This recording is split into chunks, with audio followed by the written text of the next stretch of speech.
My name is Oakley Slade. I'm the subject of the study, the participant, and the reason that this study was made to better improve some certain aspects of my lacking. As seen in the previous studies, we can see that I lack cardio, I lack flexibility, and I lack muscular strength. So this new program is structured to better suit those areas while also targeting muscular endurance and overall hypertrophy and body composition. So let's get into designing the program. So as we're looking at this program here, we can see that we have the cardio section, the flexibility section, and the resistance training section. We can see in the headlines that is Monday, Wednesday, and Friday for cardio, while flexibility training is Monday, Wednesday, Thursday, Friday, and resistance training is Tuesday, Thursday, Saturday.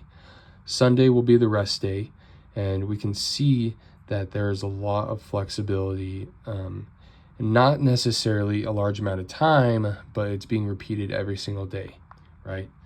So if we look first at the cardio, we can see that will take place on Monday, Wednesday, Friday, right?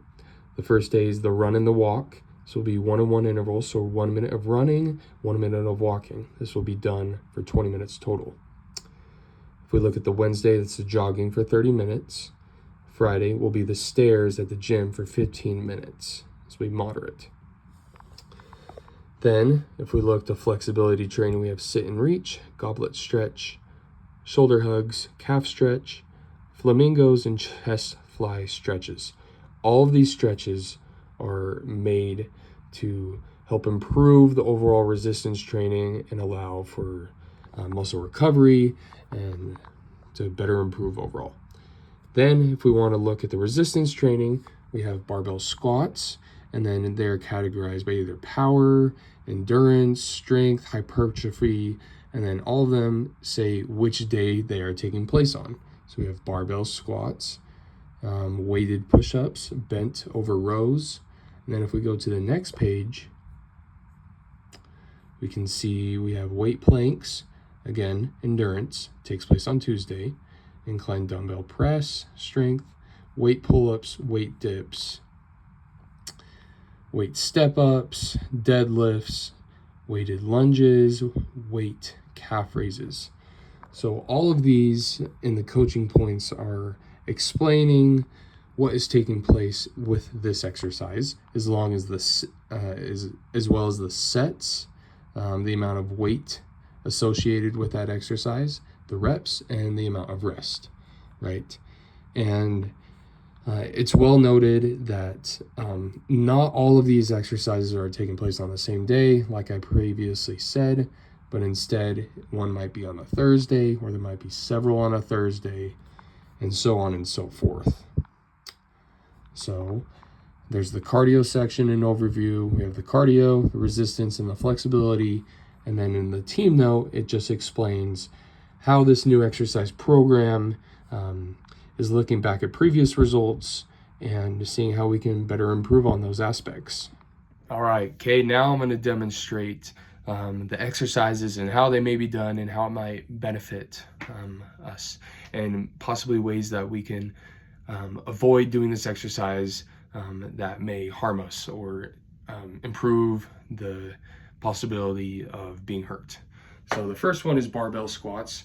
We're just going to place it right above our spine, right in a comfortable position, and we're going down, and we want to go down with our back straight, and we want to go far enough to where our knees are flexed to roughly 90 degrees, or we want our upper portion of our legs to be parallel to the ground. Okay. The weighted push-ups, pretty self-explanatory. We're going to be putting a 25-pound weight on our back and just complete one normal push-up. That will be one rep, and then we'll be doing it for 15 total reps, and that'll actually be with a 45-pound plate.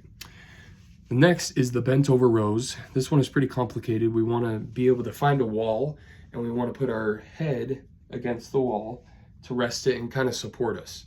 And then after we're rested, we want to bring the dumbbells and we want to pull to our hips, okay?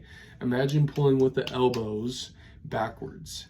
This helps really activate the lats and it better improves the exercise. Our next exercise is the weighted planks, kind of like the push-ups, but we're just going to be staying in a plank position for 30 seconds. Then we have the incline dumbbell press. We want to put the bench to roughly 45 degrees, and then we're going to be using 60-pound weights in both hands. And we want to really make sure that when we do this, we don't want to flare our elbows too far out, but instead we want to bring them in a little bit to better activate those chest muscles. Then we just want to drive up while at the same time retracting our scapula together, and then really get the chest out and then drive, okay? Next, we have the weighted pull-ups. Again, this is just a normal pull-up with weight attached to us, and we're gonna go to failure with this. And then the same thing goes for the dips, right? We're gonna be going to failure with the 25-pound weight for the weights, for the dips and the pull-ups. Next, we have the step-ups, the weighted step-ups.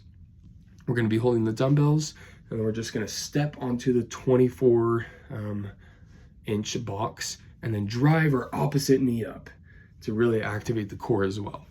Next, we have the deadlifts. We really wanna make sure that we drive with our heels into the ground while keeping our head up and our back straight. It's most important to keep the back straight so we don't throw that out. Next, we have the weighted lunges. Right here, we wanna have a slight lean forward with the chest. If we have it too straight, that may lead to lower back pain and possibly hurting ourselves. So we want to take that slow, controlled, and really focus on activating all of the leg muscles. And then lastly, we have the calf raises. All we got to do for this is move onto the ball of our feet and really drive up. And we don't want to go too fast. We don't really want to bounce, right? We want to control it. And because we're using 30 pounds, we don't want to get too jerky. And we're going to be looking to get 10 reps per leg. So there's a quick overview of all the exercises, and hopefully these benefits will help us do that.